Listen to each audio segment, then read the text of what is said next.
नमस्कार साथियों, स्वागत है आप सभी का हमारे इस यूट्यूब चैनल पर। आज हम बात करेंगे ब्राह्मण समाज के प्रमुख गोत्र और उनका संपूर्ण इतिहास। साथ ही आपको ये भी समझाने का प्रयास करेंगे, आपके सामने रखेंगे गोत्र और शाखा में क्या अंतर है। तो साथियों, शास्त्रों के अनुसार ब्राह्मणों की वंशावली मुख्य रूप से 7 ऋषियों से शुरू हुई है, जिन्हें हम सप्तऋषि कहते हैं। आगे चलकर इन्हीं ऋषियों की संतानें, इन्हीं की परंपराएं एक गोत्र के रूप में बन गई, जो कि निम्न प्रकार से हैं। नंबर 1 में आता है कश्यप गोत्र। कश्यप ऋषि थे, उनसे कश्यप गोत्र हो गया। दूसरे नंबर पर अत्रि, अत्रि से अत्रि गोत्र हो गया। और तीसरे नंबर पर वशिष्ठ ऋषि, वशिष्ठ से हम लोगों का वशिष्ठ गोत्र हो गया। चौथे नंबर पर विश्वामित्र से विश्वामित्र गोत्र। फिर आता है 5वें नंबर पर बहुत ही विद्वान माने जाने वाले गौतम गोत्र की। फिर है जमदग्नि और अंत में आता है भारद्वाज जी का गोत्र। इस प्रकार से हमने देखा इन 7 ऋषियों के वजह से हमारे 7 गोत्र हैं। साथ ही 8वें ऋषि के रूप में अगस्त ऋषि को भी प्रमुख माना जाता है।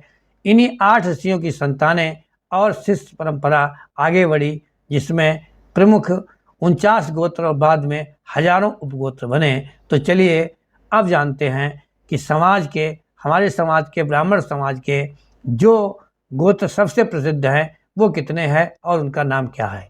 तो साथियों, आप जानेंगे इस समाज के 21 प्रमुख गोत्रों के बारे में, जो कि सबसे ज़्यादा प्रसिद्ध हैं, और ये भी जानेंगे इन गोत्रों का इतिहास क्या है, इनकी विशेषता क्या है, आखिर हम सब लोग भिन्न भिन्न गोत्रों को क्यों सुशोभित करते हैं।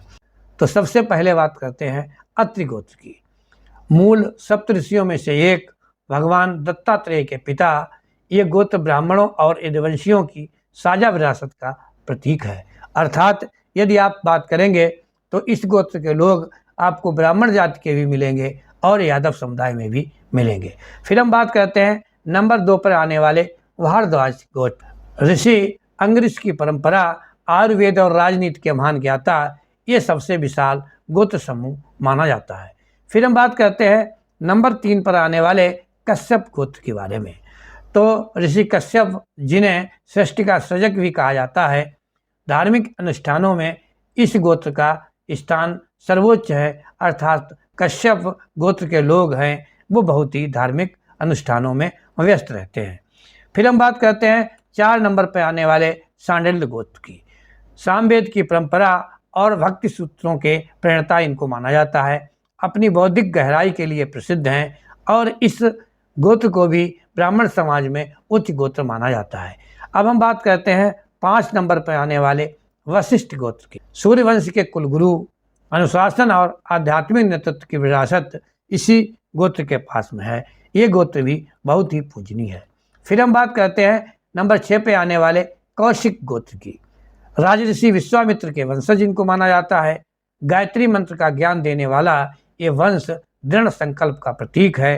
अर्थात इस वंश की अपनी मर्यादा है, अपनी परंपराएं हैं और अपनी इनकी महत्ता भी है। फिर हम बात करते हैं 7 नंबर पर आने वाले गौतम गोत्र की। गौतम गोत्र को न्याय शास्त्र का जनक माना जाता है।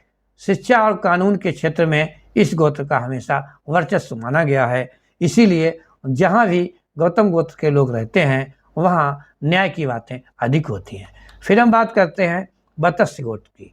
वृग वंश की शाखा, जिसे श्रीवत्स की उपाधि प्राप्त है। कला और प्रशासन में ये लोग बहुत ही निपुण होते हैं। अर्थात वृग ऋषि की परंपरा को ये लोग आज भी निभा रहे हैं। फिर हम बात करते हैं 8 नंबर पर आने वाले गर्ग गोत्र की। नक्षत्र विद्या और ज्योतिष के आचार्य गर्ग के नाम पर इस वंश का नाम, इस गोत्र का नाम गर्ग पड़ा है। समाज का मार्गदर्शन करने वाला ये महान वंश कहलाता है। अर्थात जो ब्राह्मण अपने को गर्ग लिखते हैं, समझ लीजिए वो अपने समुदाय की अगुवाई करते हैं और देश दुनिया को नक्षत्र और ज्योतिष के बारे में ज्ञान देते हैं। फिर हम बात करते हैं 10 नंबर पर आने वाले पराशर गोत्र की। पराशर स्मृति के रचयिता, अर्थात ये लेखक भी थे, बहुत प्रकांड पंडित थे, बहुत ही बड़े ऋषि थे, भविष्य विज्ञान और वेदों के गूढ़ ज्ञान के प्रकांड पंडित थे। इनका वंश, इनके शिष्य और इनके परिवार से जो लोग आगे बढ़े वो अपने लिए पराशर वंश का कहलाते हैं। अब हम बात करते हैं 11 नंबर पर आने वाले जमनिक गोत्र की। भगवान परशुराम के पिता का ये गोत्र ये अदम्य साहस और कठोर तपस्या का प्रतीक है। अब हम बात करते हैं 12 नंबर पर आने वाले मुदगल गोत्र की। ऋग्वेद के मंत्रों से जुड़ा उच्च दार्शनिक विचारों के लिए सम्मानित ये गोत्र आज भी अपनी परंपरा को निभा रहा है और ये सब लोग वेद पाठी ब्राह्मण होते हैं। फिर हम बात करते हैं 13 नंबर पर आने वाले कौंडिन्य गोत्र की।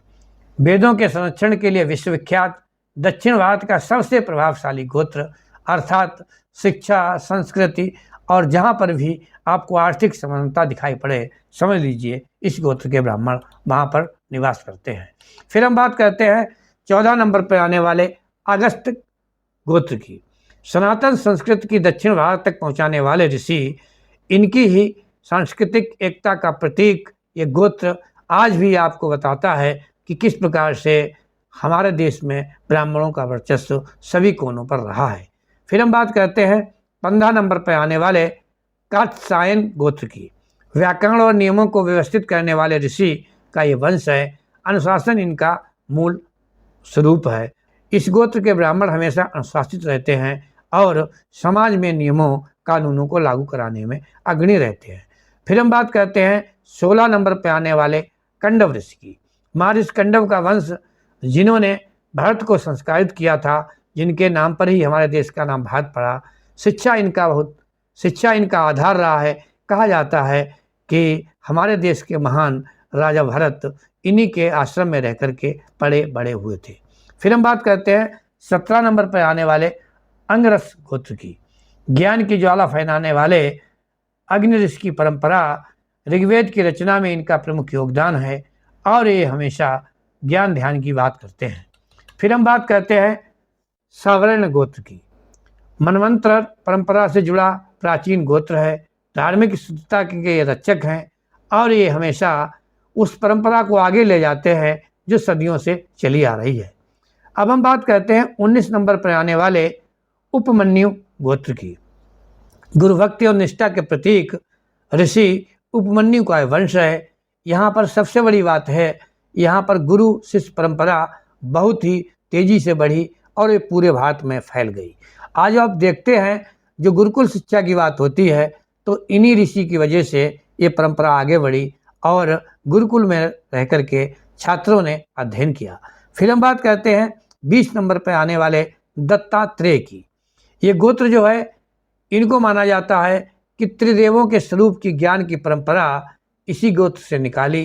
त्याग और वैराग्य का ये सर्वोच्च गोत्र है, अर्थात जहाँ पर आपको दत्तात्रेय ब्राह्मण दिखाई पड़े, समझ लीजिए कि ये ब्रह्मा विष्णु के उपासक हैं। त्याग इनकी नस नस में भरा है और ये नंबर 1 के वैरागी हैं। फिर हम बात करते हैं 21 नंबर पर आने वाले बंधास्व गोत्र की। ऋग्वेद में वर्णित प्राचीन ऋषि, ये गोत्र विशेष रूप से मध्य भारत और देशस्थ ब्राह्मणों में मिलता है। हालांकि इस गोत्र के लोग बहुत कम होते हैं। हो सकता है आपने नाम सुना हो। यदि आपने इस गोत्र का नाम सुना हो तो कमेंट्स में हमें ज़रूर बताएं, क्योंकि ये अल्प संख्या में है। अब हम बात करते हैं कि जो हमने सबसे पहले बताई थी आपको कि जो गोत्र यादव और ब्राह्मणों का एक ही है, उसके बारे में हमें बताइए आप, क्या आपको लगता है कि यादव ब्राह्मण एक ही वंश के वंशक हो सकते हैं, अर्थात एक ऋषि की संतानें हो सकती हैं? ये वीडियो आपको कैसा लगा? आप और किस जाति के बारे में, उसके गोत्र के बारे में जानना चाहते हैं तो आप हमें कमेंट जरूर करें। साथ ही इस वीडियो को ब्राह्मण साथियों के साथ, ब्राह्मण भाइयों के साथ जरूर भेजिए। फिर मिलते हैं एक नए गोत्र के बारे में जानकारी लेकर। तब तक के लिए जय हिंद, जय भारत।